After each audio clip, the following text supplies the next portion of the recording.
Live from Shekinah Glory Ministries, you have Dion Thompson sharing the word with you from 1 Peter chapter 1. And when I read over that chapter on this morning, I realized that that chapter is pretty much formulated around many different trials, situations, and circumstances. And typically for me, am I going through, I tend to ask God, why me? Especially when I understand that there is a Tim, that there is a Tasha, that there is a Mike, that there is a Kevin, that there is a Monique out there.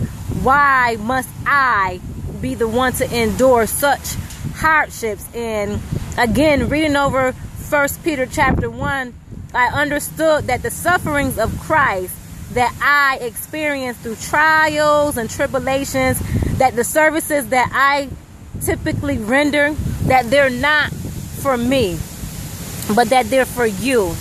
And they're for the outsiders, for those that are watching my life on a daily basis, those that are trying to understand God, those that want to understand me, that the trials and the situations that I go through, that they come to make that person strong. And reading this chapter, the only thing that I can hear is, why not you? Because God has come to build you up.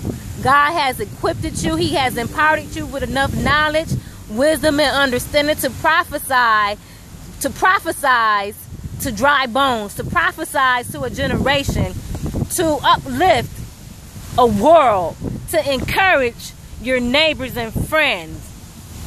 And I just kind of was reminded because this week someone asked me to go to a bar lounge, and that's not what I do. And they told me basically that I'm not living. So of course I had to kind of like question that with them, like, I'm not living because I'm not doing what you will have me to do. Like, I'm not living, like, you know, when I wake up, to me that's living. And I looked up the word living in the Merriam dictionary, and what I found, that living is basically one's lifestyle. And let me show you what living is. Come on my side of the courts. Come on this side, and I will show you what living really is. Living is when you can pick up your word on a daily basis, when you can read that word on a daily basis, when you can live what scripture is telling you, and you can combat life at its fullest capacity, because life shoots out a lot of different balls.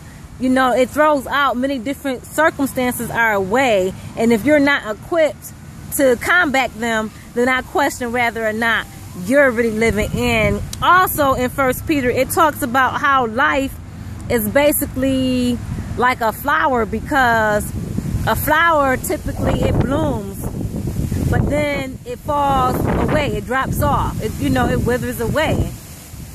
And that's just like our lives. Our lives can be but short, but it also could be a long life. But that key to that door lies in the Creator hands, which is Jehovah Jireh. He's the one that holds that key, and he's the one to actually depict whether or not you live a short or a long life. So therefore, I will say that in your living, to make sure that you're living for Christ, because you don't know whether or not you're going to live a short life. And if your life is going to be short, you want to make sure that you live effectual life, where you can, not effectual, but a life that's going to be beneficial to others, but also benefiting to yourself as well.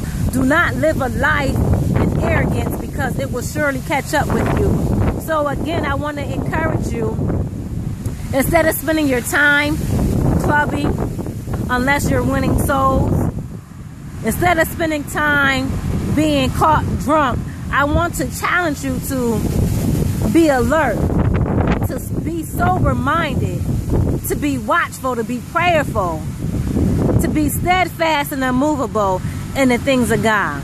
And until again next time, my brothers and sisters, be blessed.